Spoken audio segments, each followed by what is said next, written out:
জর্জের নির্দেশ অনুযায়ী আসামি রঞ্জনকে পুলিশ কাঠগড়ায় নিয়ে এলো। জগদীশবাবু একখানা রুমাল দেখিয়ে প্রশ্ন করলেন, এই রুমালখানা কি আপনার? রঞ্জনবাবু রুমাল হাতে নিয়ে দেখলেন রুমালের কোণে একটি লাল গোলাপ ফুল আঁকা আছে। তিনি বললেন, হ্যাঁ, এই রুমাল আমার। মুকুন্দবাবুর পাশের বাড়ির বাগানে এই রুমাল পাওয়া গেছে। সেখানে এই রুমালখানি কি করে গেল সে কথা আপনি বলতে পারেন? একদিন সন্ধ্যার পর মুকুন্দবাবু দোতলায় ঘরে বসে আমি একখানা দলিলের লেখা দেখছিলাম। এমন সময় বাইরের বারান্দায় একটা শব্দ হয়। আমি বারান্দায় বেরিয়ে এসে দেখি একটি লোক বারান্দা থেকে লাফিয়ে পিছনের বাগানে পড়ল। আমি সঙ্গে সঙ্গে তাকে তাড়া করি, কিন্তু সে পালিয়ে যায়। তখনই বোধহয় রুমালখানি পড়ে গিয়ে থাকবে। পরে আপনি রুমালের খোঁজ করেননি? খুঁজেছিলাম, কিন্তু পাইনি। এই রুমালের এক কোণে কয়েক ফোঁটা রক্তের দাগ আছে। এই রক্ত রুমালে কোথা থেকে এলো জানেন? না, রুমালে রক্ত লাগার কোনো কারণ নেই। এবার জগদীশবাবু রুমালখানি কোর্টে জমা দিলেন। তারপর বের করলেন একখানি ছোরা। রঞ্জনকে দেখিয়ে বললেন, এই ছোরাখানি কি আপনার? রঞ্জনবাবু ছোরাখানি দেখে বললেন, আমি সঠিক বলতে পারছি না, তবে এই রকম একটা ছোরা আমার ছিল। শিমুলতলায় মুরগি জবাই করার জন্য আমি এই রকম একখানা ছোরা কিনেছিলাম। এই ছোরাখানা মুকুন্দবাবুর মৃতদেহের পাশে পাওয়া গেছে। এ সম্পর্কে আমি কিছুই বলতে পারবো না। জগদীশবাবু ছোরাখানা আদালতে জমা দিলেন। তারপর বললেন, হুজুর, এই ছোরা দিয়ে মুকুন্দবাবুর গলা কাটা হয়েছিল। ছোরাখানি কদিন আগে আসামি শিমুলতলায় কিনেছিল, আর রুমালখানিও আসামির। রক্তের ছিটে লাগায় হত্যাকাণ্ডের পর আসামি বাইরের বারান্দা দিয়ে পাশের বাড়ির বাগানে ফেলে দিয়েছিল। মুকুন্দবাবু যখন উপরতলায় ছিলেন তখন তাকে ডাকতে এসে আসামি এই কাজ করে। তারপর ভালো মানুষ সেজে নিচে নেমে যায়। যাবার সময় দরজাটা এমনভাবে বন্ধ করে যায় যেন ভিতর থেকে ছিটকিনি পড়ে যায়। এটা খুব ঠান্ডা মাথায় সুপরিকল্পিত হত্যাকাণ্ড। এদিকে 5টা বাজল। জজ বললেন, আজ এই পর্যন্ত থাক, আবার কাল হবে। জজ উঠলেন, আদালত ভাঙল। জীবন বসেছিল সুধীরবাবুর পিছন সারিতে। বলল, কি বুঝছেন? সুধীরবাবু বললেন, এখনো কিছু বুঝিনি, কাল বুঝব। রঞ্জনকে শেষ অবধি রক্ষা করতে পারবেন তো? এখনই উতলা হবার মতো কিছু হয়নি, এর পরেও তো অ্যাপিল আছে। জীবন হতাশভাবে সুধীরবাবু মুখের পানে তাকালো। সুধীরবাবু ব্যস্তভাবে বললেন, আমি যাই, আমার আর এখন কথা বলার অবকাশ নেই। অধ্যাপক খগেন ঘোষ অতুল দত্তের সঙ্গে কথা বলতে বলতে বেরিয়ে গেলেন। সুধীরবাবু তাদের পিছনে ছুটলেন। পরদিন সুধীরবাবু প্রথমেই বললেন, হুজুর, আসামি নির্দোষ। আসামিদের নির্দোষিতা প্রমাণ করার জন্য আমি আর সাক্ষীদের জেরা করতে চাই। জজ অনুমতি দিলেন। সুধীরবাবু প্রথমে যে পুলিশ অফিসার তদন্ত করেছিলেন তাকে ডাকলেন। বললেন, আপনি মুকুন্দবাবুর বাড়িতে গিয়ে দেখেন মুকুন্দবাবুর গলা কাটা অবস্থায় পড়ে আছেন, আর তার পাশে এই ছোরাখানা পড়ে আছে। ঘরে আপনি পায়ের বা আঙুলের ছাপ কিছু লক্ষ্য করেছিলেন? দারোগা বললেন, পরিষ্কার ধুলোহীন ঘর, সেখানে পায়ের দাগ পাওয়া যেতে পারে না। টেবিল চেয়ার ও ঝাড়া মোছা, সেখানে আঙুলের ছাপই বা পাবো কি করে? তবে যদি কেউ পিছনের বারান্দা থেকে পাশের বাড়ির বাগানে লাফিয়ে পড়ে থাকে, এই ভেবে আমি সেই বাগানে সন্ধান করেছি। সেখানে ঝুনো মাটি ও বালি ছড়ানো পথে কিছু টাহর করা যায়নি। সেখান থেকে একখানি রক্তমাখা রুমাল পাই। ছোরা এবং রুমাল দুটোই রঞ্জনবাবুর।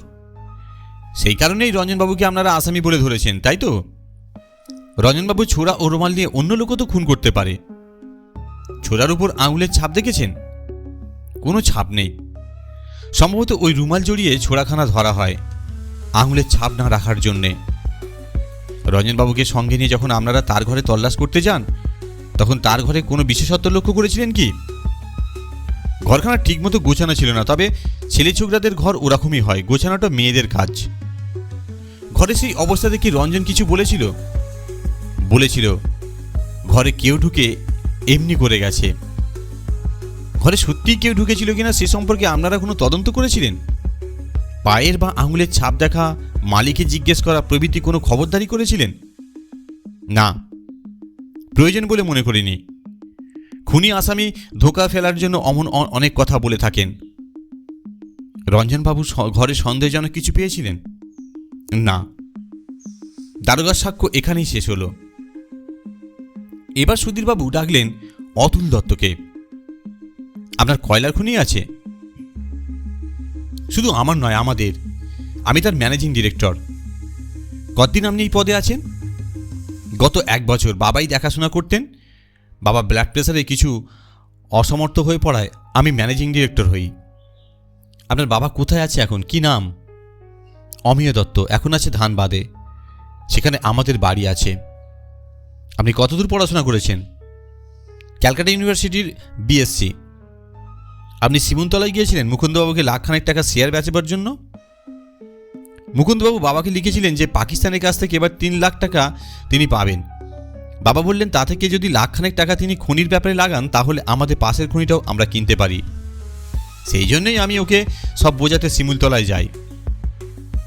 কিন্তু আমি যদি বলি আপনি মিথ্যাবাদী। অমিয় দত্তের ছেলে অতুল দত্ত শিবপুর থেকে মাইনিং পাস করে বিলেতে আছে। আপনি মিথ্যা পরিচয় দিচ্ছেন। আপনার আসল নাম ভৈরব হালদার। আপনি ভিখারি দলের অধিকারী। বাগমারিতে আপনার আস্তানা আছে, সেখানে 50-60 জন ভিখারি থাকে, তাদের দিয়ে আপনি রোজগার করেন, তাই না? আপনি কি বলছেন?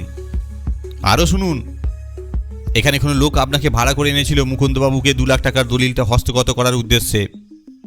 আপনি তাই অতুল দত্ত সেজে কাজে নামেন। মুকুন্দবাবু আসল অতুল দত্তকে ছেলেবেলায় দেখেছিলেন।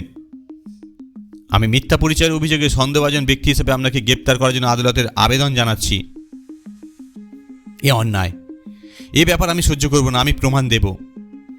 প্রমাণ পেলেই আপনাকে ছেড়ে দেওয়া হবে। জজ বললেন, আপনার অভিযোগের কোনো প্রমাণ আছে? সুধীরবাবু একখানি টেলিগ্রাম ও একখানি ফটো আদালতে পেশ করলেন। টেলিগ্রাম ধানবাদ থেকে এসেছে। অমিয় দত্ত জানিয়েছেন, আমার পুত্র মাইনিং ইঞ্জিনিয়ার অতুল দত্ত বর্তমানে ইংল্যান্ডে মাইনিংয়ে পড়ছে, এখানে নেই। ফটোখানি পাসপোর্টের ছবি, কোণে সই করা অতুল দত্ত। সে ছবির সঙ্গে সাক্ষী অতুল দত্তের কোথাও কোনো মিল নেই। জজ আদেশ দিলেন এই সাক্ষীকে এখনই হাজতে রাখা হোক। এর সম্পর্কে পুলিশ তদন্ত করবে। এবার সুধীরবাবু জেরা শুরু করলেন অধ্যাপক খগেন ঘোষকে। আপনি রংপুর কলেজে অধ্যাপনা করতেন। বাংলাদেশ ভাগ হবার পর আপনি চলে এসেছেন। বর্তমানে আপনি দমদমায় থাকেন। হ্যাঁ। আপনার চলে কি করে? আপনার জীবিকা কি? স্কুল কলেজের বই লিখে আমি রোজগার করি। আমার লেখা অনেক বই অন্য লোকের নামে বাজারে চলছে। পাকিস্তানের সঙ্গে আপনার কোনো যোগাযোগ আছে? রংপুরে আমার পৈতৃক বাড়ি আছে। সে বাড়ি পাকিস্তান সরকার দখল করছে। আমি তার দাম আদায়ের চেষ্টা করছি, চিঠিপত্রও চলছে। রংপুরে আপনারা কেউ আছে? আমার তো ওই একটাই মেয়ে, ওকে আমি কাছে কাছেই রাখি। আমি চলে এসেছি, আর রংপুরে কে থাকবে? কলকাতায় শখের দলে অভিনয় করে এই শিপ্রা ঘোষ বেশ নাম করেছে। সে কি আপনারই মেয়ে? হ্যাঁ। ছেলেবেলা থেকে ওইদিকে ওর ঝোঁক আছে বলে আমি আর কোনো বাধা দেইনি। আমি যদি বলি শিপ্রা ঘোষ আপনার মেয়ে নয়, সে আপনার খুশি, যা কিছু বলতে পারেন। আমি তো বিপত্নিক, কিন্তু শিপ্রার মা তো বেঁচে আছেন। সে আপনার যা খুশি আপনি বলতে পারেন। সুধীরবাবু জজের অনুমতি চাইলেন। হুজুর, আমি শিপ্রার মাকে হাজির করতে চাই। জজ অনুমতি দিলেন এবং জীবন এক মহিলাকে নিয়ে আদালতে হাজির হল। সুধীরবাবু প্রশ্ন করলেন, আপনার মেয়ের নাম কি? শিপ্রা। শিপ্রা ঘোষ। একে আপনি চেনেন? সুধীরবাবু খগেনবাবুকে দেখিয়ে দিলেন। হ্যাঁ, উনি তো গভর্নমেন্টের লোক। আমার মেয়েকে চাকরি করে দিয়েছেন। কি চাকরি? সরকারি লোকেরা গায়ে গায়ে গিয়ে নাচ গান যাত্রা দেখায়, শিপ্রাকে উনি সেই দলে ভর্তি করে দিয়েছেন। কতদিন উনি শিপ্রাকে এই চাকরি করে দিয়েছেন? মাস 6 হয়েছে। এর মধ্যে শিপ্রা একবারও কি বাইরে গেছে? হ্যাঁ, এই তো কিছুকাল আগে 15 দিন চিত্তরঞ্জন থেকে ঘুরে এলো। ওখানে বড়দিনের সময় খুব বড় আসর হয়েছিল। বড়দিনের সময় আপনার মেয়ে চিত্তরঞ্জনে ছিল? হ্যাঁ, উনিই তো সঙ্গে করে নিয়ে গিয়েছিলেন।